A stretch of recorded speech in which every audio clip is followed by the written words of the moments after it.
नमस्कार, विश्व शांति दर्शन में मैं श्री राम शिंदे आप सबका स्वागत करता हूं। आज हमारे स्टूडियो में फिल्म, थिएटर और रंगमंच से जुड़ी हुई दो महान हस्तियां हैं।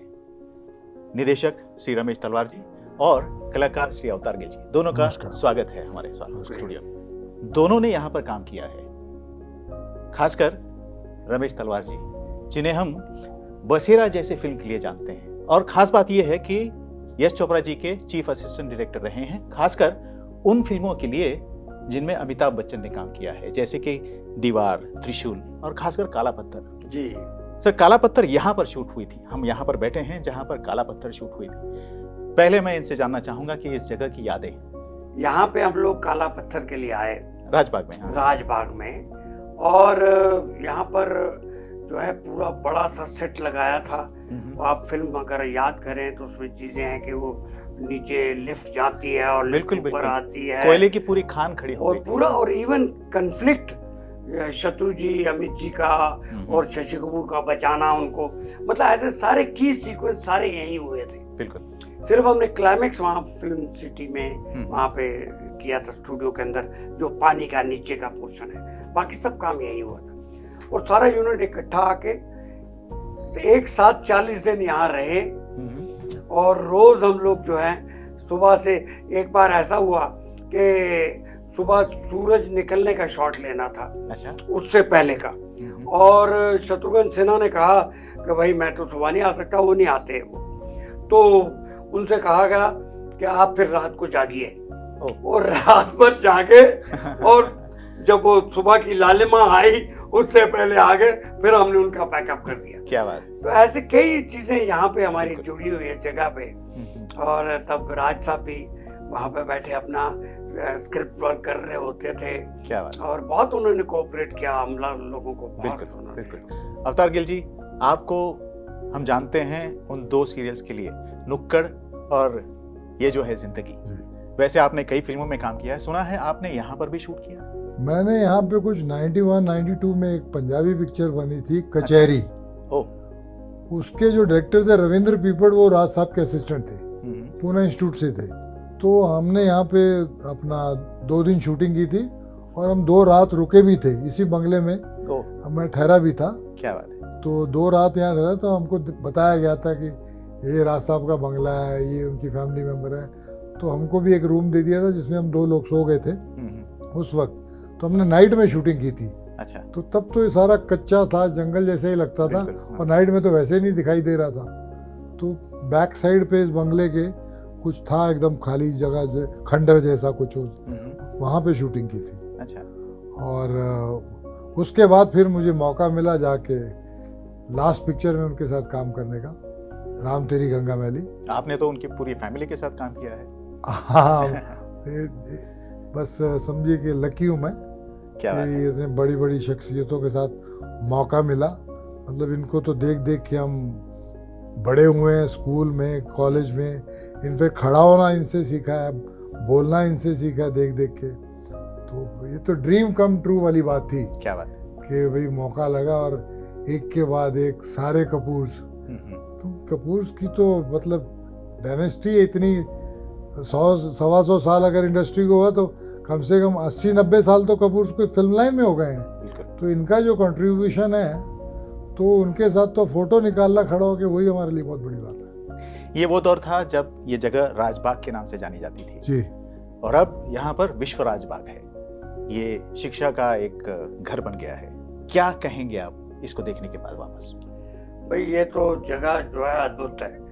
मेरे हिसाब से तो कोई भी आदमी हिंदुस्तान के बाहर से आता है तो उसको यहाँ जरूर लाया जाना चाहिए और सारी चीजें दिखानी चाहिए। मतलब विश्व शांति का एकदम स्वरूप यहाँ पे मिलता है आपको। बिल्कुल। सारे वो जो गुंबद बनाए हुए, बाप रे बाप, साइंटिस्ट चारों तरफ, साइंटिस्ट बीच में बड़े बड़े हमारे स्पिरिचुअल संत महात्मा, बहुत ही अच्छा बनाया हुआ है। और हर चीज जो चीजें इन्होंने बनाई है, इवन इंडस्ट्री की जो चीजें इन्होंने बनाई हैं, राज साहब के लिए अभी तक इन्होंने चीजें इतनी की हुई हैं जो राज साहब कभी खुद ना करते अपने लिए या उनकी फैमिली ना करती, वो यहाँ पे इन्होंने किया हुआ है। राज साहब की जो गैलरी है, उनकी समाधि जो है वहाँ पे, और अंदर जो है अलग कॉमेडियंस का अलग और विलन्स का अलग और बिल्कुल। सारे वो उनकी पूरी जीवनी वहाँ पूरी पर। जीवनी हो। और रियली मतलब कि ये चीज़ जो है कि भाई कोई भी आदमी आए जो राज कपूर के फैन है या फिल्म इंडस्ट्री के फैन है, उनको यहाँ जरूर लाना चाहिए। आप क्या कहेंगे अवतार जी? मुझे ऐसा लगता है कि ये कम से कम 1 हफ्ते का प्रोग्राम होना चाहिए इसको देखने के लिए, समझने के लिए। और हैट्स ऑफ टू इसके पीछे सोच बहुत बड़ी है, बिल्कुल। क्योंकि पैसा तो बहुत लोगों के पास है, लेकिन इतनी बड़ी सोच लेके चलना, पहले उसको सोचना, फिर उसके ऊपर अमल करना, एग्जीक्यूट करना, पैसा खर्च करना, फिर मेंटेन करना, ये एक शहर है अपने आप में। ये कोई इंस्टीट्यूट नहीं बोल सकते कि everything is under one roof and you are talking about world peace with all religion, with spirituality, with philosophy. I mean एक कॉम्बिनेशन जो है, आई डोंट थिंक कि आप इंडिया में क्या, I think the world you will not see anywhere else. बिल्कुल। तो ये जो करना है, मतलब इसके लिए पहले सोच, फिर जिगरा और फिर लगन, पागलपन।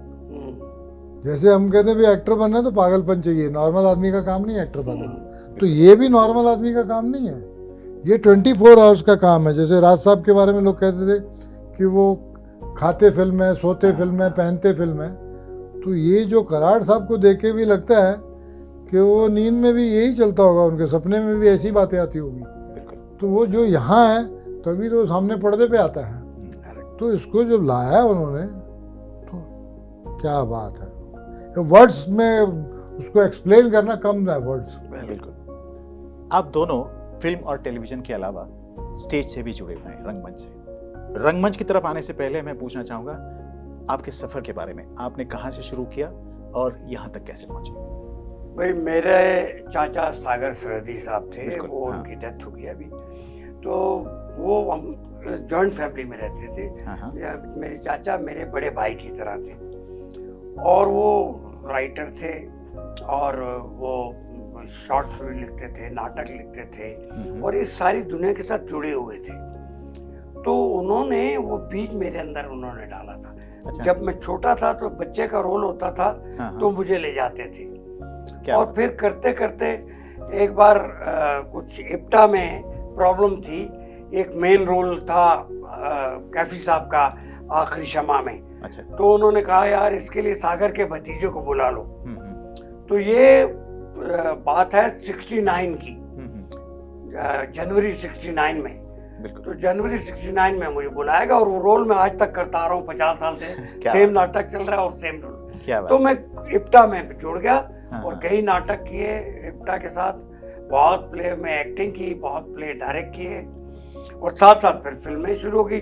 नाटक ही देखने के लिए बी.आर. चोपड़ा, यश चोपड़ा जी आए थे। तो वो मेरे नाटक में, उसमें पी.एल. देशपांडे जी का नाटक तुझे आए तो जपाशी पंजाबी में खेल रहे थे तभी हम, शतरंज दे मोरे के नाम से।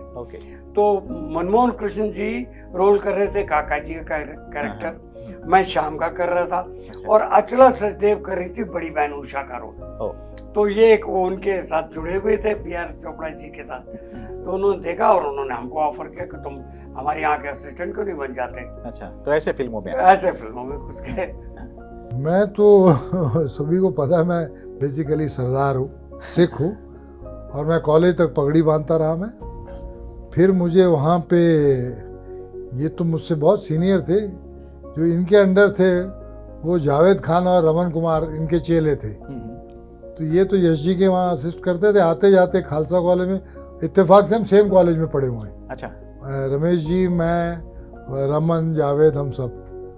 तो इनका देखा देखी कंपनी दोस्ती थी, तो मुझे भी नाटक में काम करना है। तो बोले यार नाटक में तो काम करना, पर तुम सरदार को कभी देखा क्या काम करते हुए? तुमको ऐसा नहीं करना पड़ेगा, तुमको ये बाल कटवाने पड़ेंगे। मैं बोला यार वो तो नहीं हो सकता, बिल्कुल पिताजी मारेंगे मुझे। तो वो किसी तरह से कन्विंस करने को मेरी मदर को कुछ 1 साल लगा। मैं रोज सुबह कह के जाता था, शाम को मैं आज बाल कटवा के आऊँगा। हिम्मत नहीं होती थी। 1.5 साल के बाद मैं चला गया। तो उसका रिएक्शन तो बहुत ख़राब हुआ। मेरे फादर ने मेरे से 6 महीने बात नहीं की।